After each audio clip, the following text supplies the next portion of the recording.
Alright, hari ni kita nak bincang sikit pasal phone daripada Tecno ni, iaitu Tecno Camon 40 Pro 5G. Aku dengar, ada orang kata menarik lah phone ni, and then spesifikasi yang Tecno tawarkan tu memang sangat berbaloi. Tapi sejauh mana berbaloinya tu?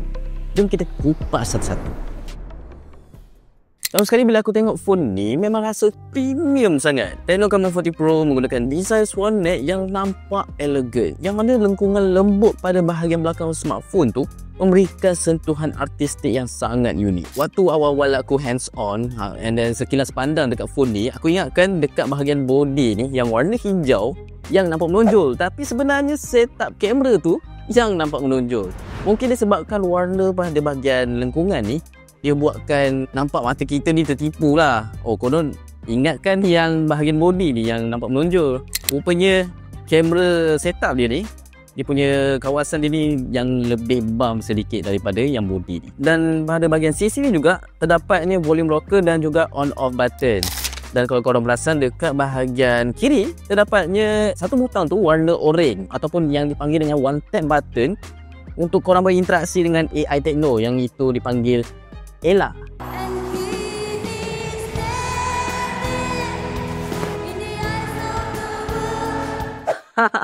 Bukan Ella yang tu, tapi ni fungsi AI Ella untuk specifically untuk Tecno. Overall dari segi design memang nampak elegan dan juga premium. Dia seakan-akan macam korang tengah pegang smartphone flagship yang lebih mahal. Bercakap tentang skrin pula, phone ni menggunakan skrin jenis AMOLED serta bersaiz 6.78 inci dengan Full HD Plus serta dengan refresh rate 144Hz. Kalau korang suka layan Netflix ke ataupun nak layan YouTube, nak main game, memang sangat puas hati. Tapi ada yang berpendapat skrin jenis curve ni adalah satu, orang kata, downgrade daripada flat screen, terutama sekali untuk gaming lah. Sebab kalau ikutkan macam orang macam aku ni pun jenis main game, aku rasa agak terganggu sikit dengan dia punya skrin melengkung tu. Lebih-lebih lagi dengan, yalah, contoh korang main game shooting kan, kalau pada aku sukakan claw control.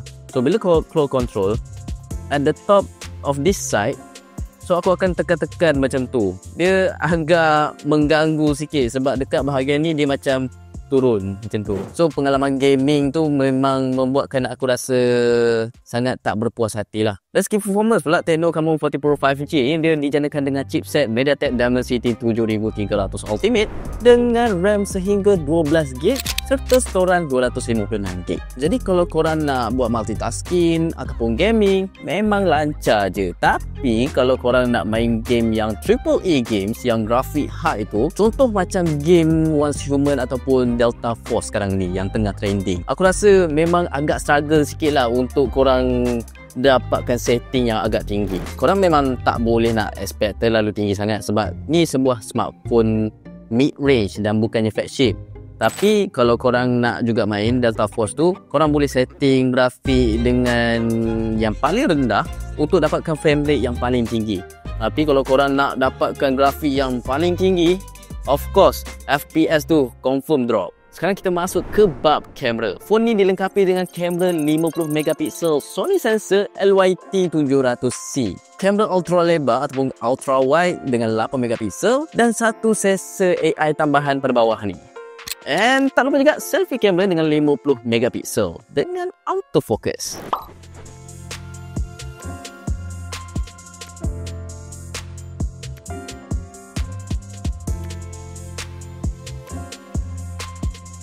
Okey, yang mana aku cakapkan tadi, ini adalah sensor tambahan untuk fungsi flash snap. Fungsi flash snap ini merupakan teknologi khas daripada Tecno yang mana menggunakan teknologi AI untuk mengambil gambar ataupun objek secara pantas dan automatik. So bila korang aktifkan auto snap mode, sensor flash snap ni dia akan automatic detect situation yang terbaik. Contohnya macam masa korang tengah bergerak ataupun aksi spontan. Macam tu. And then terus ambil gambar yang terbaik tanpa korang perlu buat apa-apa pun. Tambah lagi dengan fungsi AI macam AI Eraser untuk buang objek, itu biasa. Dan AI Sharpness Plus untuk tajamkan lagi sebuah gambar tu. Tak lupa juga ada AI Image Extender yang korang boleh guna untuk tambahkan lagi luas pemandangan dalam sesebuah gambar. And then ketiga-tiga fungsi ni memang berguna lah untuk korang yang selalu nak ambil gambar tapi malas nak edit teruk-teruk sangat. Dari segi bateri pula, Tecno Camon 40 Pro 5G ni dilengkapi dengan bateri berkapasiti 5200 mAh. Tapi kalau ikutkan model sebelum ni, dia cuma dengan bandingkan dengan yang sekarang, dia tambah 200 watt je. So agak sedikit lah. Serta didatangkan dengan pengecasan 45 watt. Sepanjang penggunaan harian aku untuk phone ni boleh manageable lah. Dengan dia nak kata fast charging, taklah fast charging sangat. Macam mana lah? Taklah slow sangat, taklah laju sangat. Still lagi boleh manageable. Selain tu, Tecno Camon 40 Pro 5G ni juga dilengkapi dengan reverse wired charging, yang mana korang boleh charge je untuk smartphone lain. Terdapat juga fungsi bypass charging yang mana membantu sangat untuk kurangkan haba dan tekanan bateri ketika korang bermain game sambil charge. Untuk software pula, Tecno Camon 40 Pro 5G ni dia menggunakan HiOS yang berasaskan Android terkini. Interface dia boleh tahan agak simple, kemas dan juga senang nak faham. Tapi macam biasalah, ada beberapa bloatware yang mungkin korang kena buang sendiri. Tambahan lagi, phone ni dilengkapi dengan IP rating yang agak tinggi, IP rating 68 dan juga IP rating 69. Maksudnya kat sini korang tak perlu risau sangatlah akan terkena air, habuk, sebab boleh digunakan dalam apa jua keadaan. Salah satu feature terbaik adalah one tap button ni, macam yang aku cakap pada awal-awal tadi. Kalau korang tekan dua kali, dia akan buka fungsi flash snap. Tapi kalau korang tekan lama-lama sikit, dia akan buka fungsi AI yang mana Ella yang aku cakapkan tadi tu. So memang senang dan cepat untuk pengguna yang jenis on the go. Tak lupa juga fungsi one tap button ni korang boleh customize sendiri. Macam yang aku cakapkan tadi, korang tekan dua kali untuk buka fungsi flash snap kan. Tapi korang boleh set sendiri untuk buatkan dia buka flashlight ke ataupun mute, do not disturb dan sebagainya. Tecno Camon 40 Pro 5G ni juga dilengkapi dengan dual stereo speaker Dolby Atmos yang mana memberikan sound tu agak imersif, jelas dan juga kuat. So kalau korang nak layan movie ke, layan lagu and then nak dengar bunyi bunyi peperangan dalam game Delta Force tu, memang agak padu lah.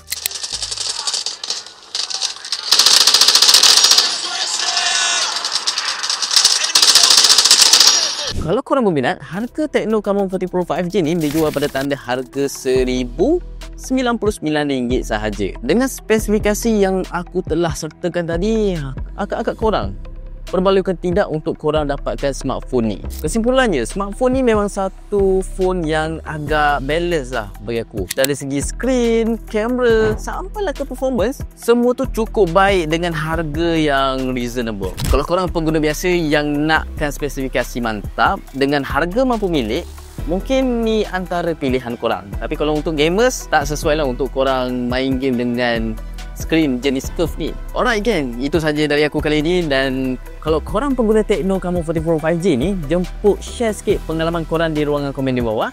Dan saya Amir Irfan, kita jumpa lagi di next video. Ciao.